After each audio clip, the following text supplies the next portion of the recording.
నమస్తే. Team India leg spinner Yuzvendra Chahal, Dhanashree Verma విడిపోతున్నారు అంటూ వస్తున్న వార్తలకు తెరపడింది. చాహల్, ధనశ్రీ అధికారికంగా విడిపోయారు. వీరిద్దరికీ ముంబైలోని బాంద్రా ఫ్యామిలీ కోర్ట్ గురువారం విడాకులు మంజూరు చేసింది. దీంతో ఈ జంట 5 ఏళ్ల వివాహ బంధం నేటితో ముగిసింది.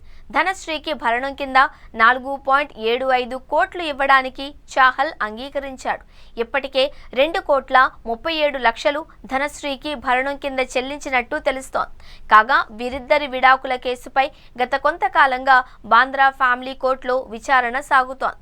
అయితే IPL 2025లో పాల్గొనేందుకు చాహల్ వెళ్లనుండడంతో విచారణను వేగవంతం చేయాలి అని ఫ్యామిలీ కోర్టును బాంబే హైకోర్టు బుధవారం ఆదేశించింది. అదేవిధంగా పరస్పర అంగీకారంతో విడాకులు తీసుకుంటున్న కారణంగా తప్పనిసరిగా 6 నెలల విరామం గడువును హైకోర్టు రద్దు చేసింది. ఈ నేపథ్యంలోనే బాంద్రా ఫ్యామిలీ కోర్టు నేడు ఈ జంటకు విడాకులు మంజూరు చేసింది. యూట్యూబర్, కొరియోగ్రాఫర్ అయిన ధనశ్రీతో 2020 డిసెంబర్ 22న చాహల్ కు వివాహం జరిగింది.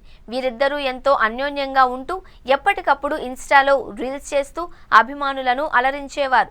కానీ గత 2 ఏళ్లుగా విభేదాలు తలెత్తడంతో వీరిద్దరూ విడిగానే ఉంటున్నారు.